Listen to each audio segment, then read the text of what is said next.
जय श्री राम भक्तों। आज मैं बहुत ही पुरानी एक कहानी सुनाने जा रही हूँ।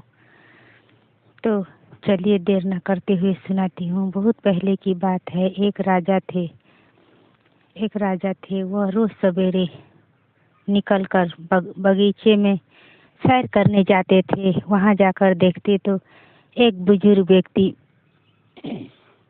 वहाँ पर दो कुत्ता एक ही साथ जोड़ जोड़ कर बांध रहे थे। प्रतिदिन वह जाते और यही सब देखते रहते। तो एक दिन राजा ने पूछा, बाबा यह आप क्या कर रहे हैं? तो वह बोले, बेटा मैं स्नेह जोड़ रहा हूँ। तो वह बोले, कैसा स्नेह बाबा? तो वह बोले कि किसकी शादी किससे होगी, यही मैं उसे जोड़ रहा हूँ। तो राजा ने कहा, क्या ऐसा हो सकता है कि आप जो कहे वह सत्य हो? तो उसने कहा कि हाँ बेटा ऐसा ही होता है। तो राजा बोले कि ठीक है बाबा, तो आप बताइए कि मेरे लड़के की शादी किससे होगी? तो वह बोले, विधाता बोले कि ठीक है बेटा, कल तुम आना, मैं आज नहीं बताऊंगा, कल तुम्हें बताऊंगा कि तुम्हारे बेटे की शादी किस लड़की से होगी। वह राजा चले गए और वह रात भर सोचते रहे कि क्या अभी से वह बता पाएंगे किसके साथ किसकी शादी होगी, वह कैसे जानते हैं। राजा सुबह आए और फिर वह जाकर विधाता से बोले कि हे बाबा आप बताइए कि मेरे लड़के की शादी किससे होगी। विधाता बोले, तुम्हारी लड़के की शादी वह नदी के किनारे जो धोबी है उसकी 4-5 साल की एक बेटी है, उसी लड़की के साथ तुम्हारी लड़के का शादी होगी। तो राजा हंस पड़े और बोले, मैं राजा और धोबी के लड़की के साथ मेरे बेटे का शादी ऐसा नहीं हो सकता। विधाता ने कहा, मानना ना मानना तुम्हारे काम है, मैंने जो दिखा वह कह दिया, अब तुम जाओ। राजा आए और उस दिन वह बहुत ही बेचैन थे। कहने लगे, यदि विधाता के बातें सत्य हुई और मेरे लड़के ने उस धोबी की लड़की से शादी कर ली तो मेरा क्या इज्जत मान रह जाएगा। वह सोचते रहे और दूसरे दिन ने सोचा कि वह लड़की ही जीवित नहीं रहेगी तो मेरे लड़के उससे शादी कैसे करेगा। यही सोचकर वह अपनी मंत्री को बुलाते हैं और कहते हैं, जो नदी के किनारे धोबी है उसकी एक लड़की है 4-5 साल की, तुम उसे लेकर आओ और उसकी मृत्यु करके नदी में फेंक दो। और उसने सोने के सिक्के के एक पोटली देते हुए राजा ने कहा, किसी को कानो कान यह बात की खबर नहीं होनी चाहिए। मंत्री ने कहा, हाँ राजा साहब ऐसा ही होगा, किसी को कानो कान कुछ खबर नहीं होगी। और वह मंत्री वहाँ से चला गया। जाने के बाद वह उसके माता पिता घर पर नहीं थे। वह लड़की खेल रही थी। वह ने चुपके से उसे उठा लिया और उसकी गला काट कर नदी में फेंक दिया। फेंक कर आकर राजा से बोले, मैंने आपका काम कर दिया है महाराज। तो राजा बोले, ठीक है, बहुत अच्छा। राजा निश्चिंत हो गए। अब वह लड़की ही नहीं रहेगी तो मेरा बेटा उस धोबी के लड़की से शादी ही कैसा करेगा। वह लड़की नदी में बहते बहते आगे जा रही थी। एक ऋषि नहा करके सिर ऊपर किए तो देख रहे हैं कि एक कन्या नदी में तैरती हुई आ रही। इतनी छोटी सी बच्ची। उसने देखा तो अरे यह तो लड़की मृत पड़ी हुई है। उन्होंने अपनी ध्यान शक्ति से देखा तो सारी बात समझ गए और वह बोले, इसकी तो अभी जीवन शेष है, इसकी तो मृत्यु के समय ही नहीं आया। वह ऋषि बहुत ज्ञानी थे और उन्होंने उस लड़की को जीवित कर दिया। जीवित करने के बाद नहा कर वो अपने साथ लेकर जा रहे थे तो रास्ते में एक दूसरे राज्य का राजा घोड़े पे सवार होकर आ रहे थे। तो वह बोले कि हे ऋषिवर। उन्होंने उतर कर घोड़े से ऋषि को प्रणाम किया और कहा, हे ऋषिवर आप कहाँ जा रहे हैं और ये कन्या कौन है? वह बोले, इसके माता पिता बिछड़ गए हैं बेटे, मैं यहाँ से गुजर रहा था तो यह रो रही थी, इसलिए मैं इसको अपने साथ ले जा रहा हूँ। किसी आश्रम में इसे दे दूंगा लालन पालन के लिए।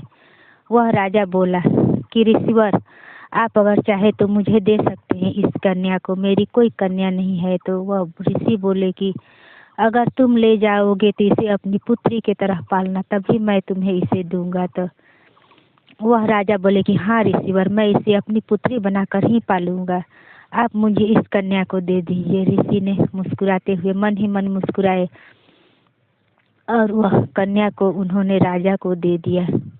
राजा घर को आए और सभी से कह दिया कि मेरी एक पुत्री है। खूब जश्न मनाया गया और राजा ने अपनी पुत्री के तरह उस कन्या को पालन करने लगे। समय बीतता चला गया और वह पुत्री एक जवान हो गई, एक कन्या बन गई और वह एक दिन अपनी सहेलियों के साथ रथ में सवार होकर सैर करने के लिए जा रही थी। वह इतनी सुंदर थी, इतनी सुंदर थी कि अप्सरा भी उसके आगे फीकी पड़ जाए। वह खूब खिलखिलाती हंसती हुई अपनी सहेलियों के साथ सैर करने के लिए जा रही थी। वही राजा के बेटा घोड़े पर सवार होकर आ रहा था। उसने उस कन्या को देखा तो वह मोहित हो गया और कहने लगा कि यह इतनी सुंदर किस राजा की कन्या है। पहले राजा जब चलते थे या जो भी उसके रथ में उसके राज का चिन्ह लगा हुआ होता था झंडे में, उसने वह चिन्ह को देखा और आकर कहा, पिताजी मैं इस राजा की कन्या से अपनी विवाह करना चाहता हूँ क्योंकि वह मुझे बहुत पसंद है। राजा ने कहा, ठीक है बेटा, तुम जिसे चाहोगे मैं उसी से तुम्हारा विवाह कर दूंगा। वह उस राजा के घर रिश्ते लेकर के गए। राजा ने देखा यह बहुत ही अच्छा रिश्ता है। दोनों राज्यों में रिश्ता हो गया और बड़ी ही धूमधाम से उन दोनों की शादी हो गई।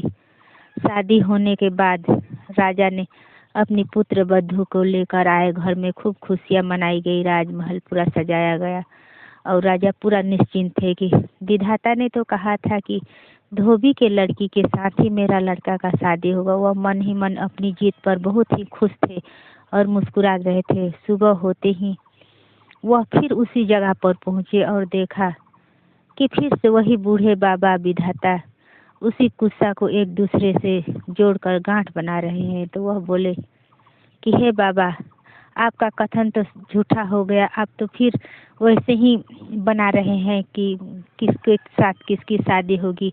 देखिए, आपका कहना मैंने झूठा कर दिया।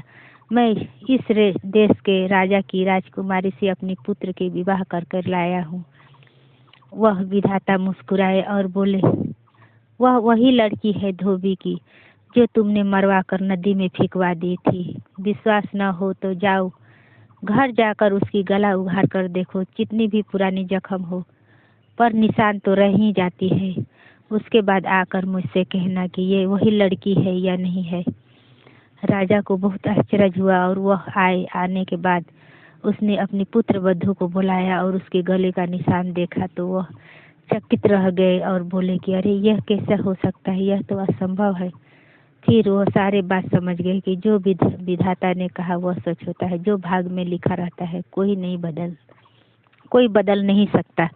और वो फिर दूसरे दिन सुबह सुबह आए और विधाता के चरणों में गिर पड़े और बोले कि हे विधाता, आप सच है। आप हिन जो कहा वही लड़की है। मैंने देख लिया और जान लिया। कितना भी कोई भाग बदलना की कोशिश करे, लेकिन जो भाग में रहता है, जिसका स्नेह जिससे जुड़ी होती है, जन्म के साथ ही लोग कहते हैं कि उसकी विवाह तय हो जाती है और उसी के साथ उसकी विवाह होती है। जिसके साथ विधाता ने जिसे जोड़ दिया उसी के साथ में होती है। तो भक्तों, यह कहानी यहीं पर समाप्त होती है। राजा ने अपनी हार मान ली। अगर कहानी अच्छा लगे तो सब्सक्राइब करें, शेयर करें और कमेंट करें, जरूर से करें। और मिलती हूँ फिर अगली कहानी में। तब तक के लिए प्रतीक्षा करें। धन्यवाद।